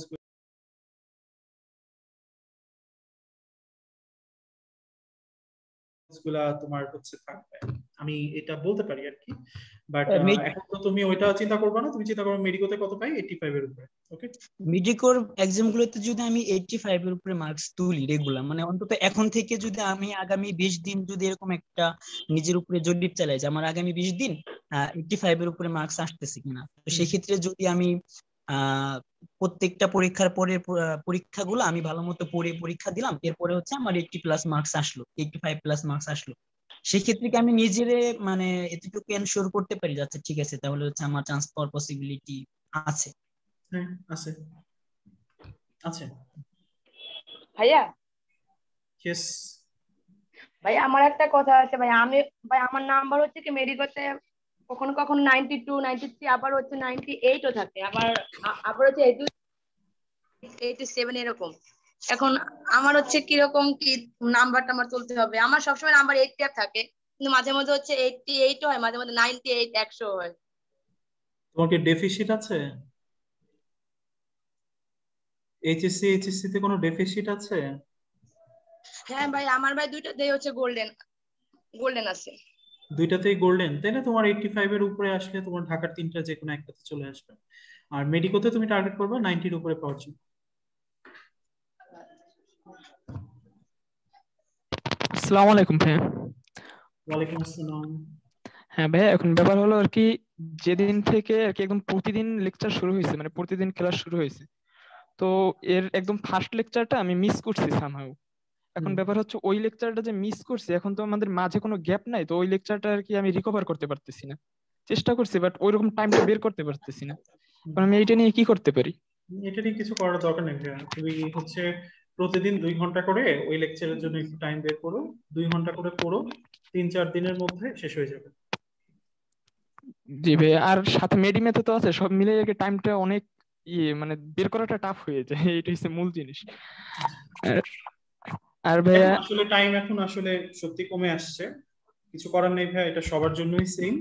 তো আসলে পড়ে যাও, ঠিক আছে? তোমরা সবাই আসলে প্যানিক করতেছো, প্যানিক করার কিছু নাই। জি ভাইয়া, আর ব্যাপার হলো ভাইয়া, আমার মার্কস মোটামুটি আর কি যখন আমি শর্ট সিলেবাসের মধ্যে, মানে ওইটা তো এইচএসসি তে আমি পড়ছি, তখন আপনার 88 থেকে 92 এর মধ্যে ভ্যারি করতো।